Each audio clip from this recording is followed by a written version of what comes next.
ada dua. Satu adalah tanah sebagai aspek dari pedologi. Yang akan kita pelajari ini bagaimana proses pembentukan tanahnya. Lalu kita melihat profil atau sifat-sifatnya. Tapi yang kedua ada juga edapologi. Edapologi itu memahami tanah sebagai bagian yang berperan dalam menumbuhkan tanaman. Menumbuhkan tanaman, ya di dalamnya ada kesuburan, ada unsur hara. Kita lihat ada pohon ini, itu karena faktor salah satunya adalah peran dari media tanam berupa tanah. Oke, saya sedikit menggarisbawahi saja yang disampaikan oleh Pak Joko tadi, bahwa kalau kita ingin memahami tanah ini, itu ibaratnya kayak kita pengen tahu sosok seseorang.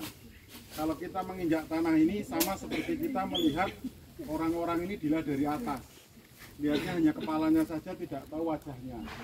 Untuk kita biar tahu lebih jelas, kita harus lihatnya harus sejajar.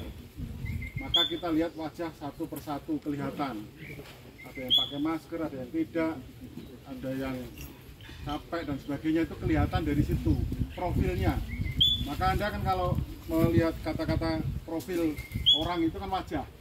Nah sekarang profil tanah Anda lihatnya harus ke bawah, melihat secara kondisinya. Nah kalau kondisinya itu akan kelihatan karena apa? Tanah itu kan terbentuk karena faktor aktifnya dari iklim, dari curah hujan.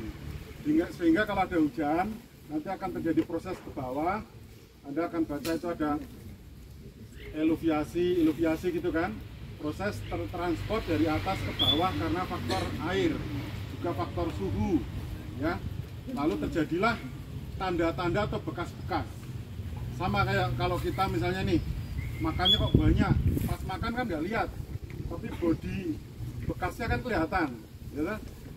Oh makannya sedikit, bodinya kelihatan kan gitu. Kira-kira tanda-tanda yang dilihat di profil itu kita akan tahu, oh tanahnya ini sifatnya kayak gini.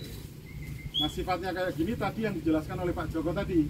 Oh kita lihat warnanya, lihat lapisannya, lihat horizonnya, lihat teksturnya, strukturnya, terus apakah ini subur atau tidak, bahan organiknya, semua itu kita lihat secara bertahap sehingga nanti jadi laporan yang lengkap.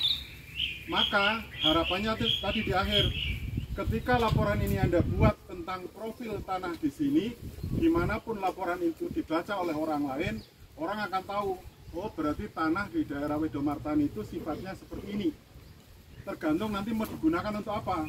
Kalau digunakan untuk mendalami pembentukan tanah, oh berarti jenis tanahnya kira-kira begini, pembentukannya begini, nanti akan begini.